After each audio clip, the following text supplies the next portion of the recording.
मैं अनुमा जी से शुरू करना चाहती हूँ कि अनुमा जी, बिहार में इस समय आप देख रही हैं कि क्या कुछ गतिविधियां हो रही हैं और मोदी जी का ये अनाउंसमेंट कि अब वो माँ का पिंडदान करने जा रहे हैं गया में।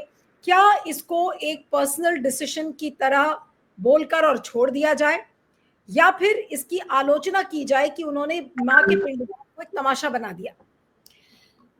आप सभी को नमस्कार। देखिए, प्रधानमंत्री नरेंद्र मोदी ने आज तक कोई भी एक्शन किया है, कोई भी काम किया है, वो बिना राजनीति के नहीं किया। उन्होंने अपनी माँ को नोटबंदी के बाद लाइन में लगवाया था, वो भी हमने देखा। उसके बाद जितने भी बार वो अपनी माँ के पास जाते थे, पर मुझे कभी भी ये बात नहीं समझ में आई, जैसे कि मेरे यहाँ मेरी जो मदर इन लॉ हैं हमारे साथ रहते हैं, तो हम लोग जो हिंदू परंपराएं हैं जिसमें हम माँ बाप को के साथ हम रहा करते हैं और उनका आशीर्वाद मिलता है, तो ताज्जुब मुझे हमेशा होता रहा कि प्रधानमंत्री ने अपनी माँ को प्रधानमंत्री होते हुए अपने आवास में क्यों नहीं रखा। क्योंकि ये तो किसी भी पुत्र का कर्तव्य होता है कि माँ को उतना दूर क्यों रखना, वो बीमार हो सकती है। ठीक है, आपने और लोगों की उनकी पास में लोग रखे होंगे, लेकिन जो कर्तव्य एक बेटा अपनी माँ को अपने पास रख के उसके स्वास्थ्य से संबंधित ये सब कर सकता है, वो मोदी जी ने कभी नहीं किया।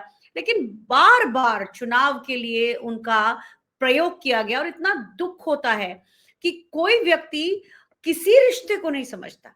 कोई रिश्ता नहीं, हर रिश्ता केवल राजनीति है और हर रिश्ता सत्ता की तरफ ले जाए, सत्ता के लिए छवि बनाए, यही है। प्रधानमंत्री जी ने ना तो गुजरात बंद कराया उस समय, ना उन्होंने देश बंद कराया। भाई, अगर आपकी माँ के अपमान की इतनी परवाह थी, इतना आपको लगा था, तो केवल बिहार क्यों बंद कराया? ये ताज्जुब की बात है कि इस तरह से वो अपनी माँ को बार बार एक्सप्लॉइट करते हैं। अब 17 सितंबर, जो कि बेरोजगार दिवस के रूप में आजकल मनाया जाता है, राष्ट्रीय बेरोजगार दिवस, क्योंकि वो प्रधानमंत्री नरेंद्र मोदी का अपना जन्मदिन भी है, कम से कम आधिकारिक तौर पर तो वही है। तो उससे बचने के लिए वो ट्रेंड चलाना चाहते होंगे कि वो माँ का पिंडदान करने के लिए गए। और आपने बहुत सही बात कही कि सिद्धपुर में जब होता है महिलाओं का, और खास तौर पे माँ का पिंडदान जो होता है, वो सिद्धपुर गुजरात में होता है। लेकिन वही दुर्भाग्यपूर्ण बात वही है कि प्रधानमंत्री नरेंद्र मोदी, पता नहीं उनका, मैं पाती हूँ कि उनका जो चारित्रिक एक झुकाव है, वो पता नहीं कि वो सिर्फ चुनाव की तरफ है। उनको माँ के लिए जो अपना वाकई धार्मिक कर्तव्य पूरा करना था, वो उनको सिद्धपुर में जाके करना चाहिए था। लेकिन वो गया जी इसलिए जा रहे हैं क्योंकि वहां पर बिहार में चुनाव है। और एक चीज है कि प्रधानमंत्री जी ने इस पूरे समय में हमने देखा है कि जितने बार उन्होंने अपनी माँ को, अच्छा, और उनके और भी भाई हैं, वो 7 भाई बहनों में एक हैं, तो सारा का सारा जो फोटो आपकी कहानी है, ये तो सबको दिख रही है। अब तो ऐसा लगता है कि प्रधानमंत्री जी को, मतलब सत्ता अगर चली गई तो उनका बैलेंस बहुत बुरी तरह से बिगड़ जाएगा और कह नहीं सकते उनका क्या हाल होगा। तो इसलिए मेरा भी वही कहना है जो आप देख रही हैं, कोई भी देख पा रहा है कि प्रधानमंत्री जी बजाय सिद्धपुर में उनका पिंडदान करने के लिए जा रहे हैं गया जी, एनकैश करना चाहते हैं अपने जन्मदिन को, जिस दिन जो लोग बाग पिछले करीब 4-5 सालों से, 6 सालों से, उसे 2019 से तो मैं ही देख रही हूँ राष्ट्रीय बेरोजगार दिवस की तरह मनाया जाता है, उससे लोगों का ध्यान हटा के अपने ऊपर फोकस करके, और उनका चूंकि इस बिहार चुनाव के दौरान एसआईआर जो था, जिसको उन्होंने चुनाव आयोग के साथ मिलके एक खड़ा किया था, वो ध्वस्त होता नजर आता है। फिर हम देखते हैं उन्होंने ऑपरेशन सिंदूर लेकर घर घर सिंदूर किया था, वो ध्वस्त होता नजर आता है। उन्होंने गाली की बात की थी, वो पूरी तरह फ्लॉप हो गया बिहार बंद। तो अब नया क्या करें? उनके पास ज्यादा कोई स्क्रिप्ट राइटर जो है उनका कोई समझदार आदमी नहीं है, तो उन्होंने कहा होगा कि चलिए अब गया जी में जाके पिंडदान करिए। पूरे समय केंद्रण उनके ऊपर हो, मीडिया उनको कवर करे, वो तो वैसे भी करता है, तो इतनी क्या परेशानी थी? करते सिद्धपुर में अच्छे तरीके से करते, धार्मिक तरीके से करते, लेकिन वही है, केवल फोटो आप चाहिए। प्रधानमंत्री जी को पूरा का पूरा फुटेज चाहिए, दिन भर का टीवी मीडिया उनके ऊपर रहेगा, अखबार की हेडलाइंस वही रहेंगी।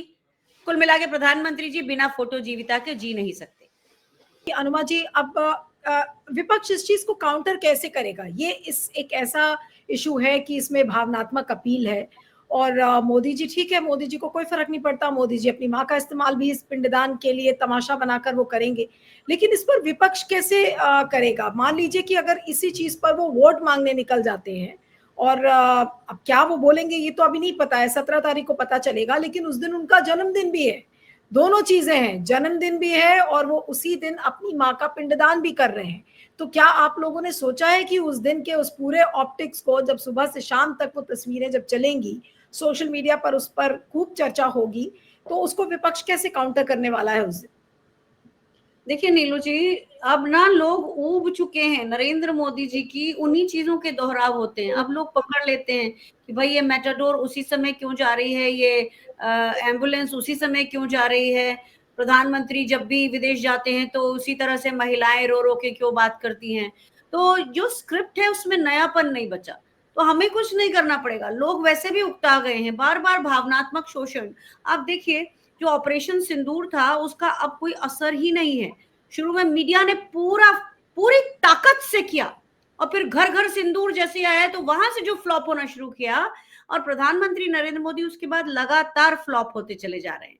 उनका कोई भी, वो जिस तरह की भी गुंताड़ लगाते हैं, कोई भी जुगाड़ लगाते हैं, वो बिल्कुल बिल्कुल भी नहीं लोगों के बीच में जा रहा है। और खासतौर पे बिहार, जहां पे लोग सोशलिस्ट ज्यादा हैं, वहां पर धर्म का उतना ज्यादा नहीं है। यहाँ मध्य प्रदेश में भी मैंने पहली बार नोटिस किया बिहार से आने के बाद कि मध्य प्रदेश में तो जाति वगैरह बिल्कुल भी नहीं है, और लोग बाग इस समय वोट चोरी की बात कर रहे हैं।